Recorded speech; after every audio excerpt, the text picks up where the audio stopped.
And she said, my daughter's dying, please go to her. So he went around the front of the car, reached in and shook my granddaughter gently until she came to, and then disappeared. And the highway patrolman who was there right away was writing up the report, and my daughter said, where is the man that was so kind to me at the end of the wreck? And he said, there never has been another man here. And about 2 weeks later, my granddaughter heard the story because she was out when all this, was going on. And in typical teenage fashion, she responded by saying, well, Mom, that's not anything. I saw God.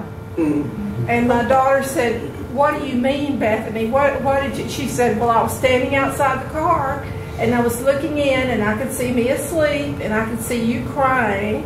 And then everything went white, kind of like when you pass out. And she said, and then there was God.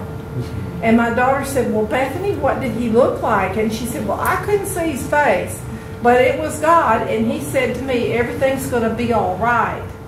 And then she followed that by saying, but Mom, it was just a dream. And her mother knew then that she had really had an out-of-life experience. And so these things, when you know them personally, that happen to someone, I think it's good to share them, because a lot of times we read them in books.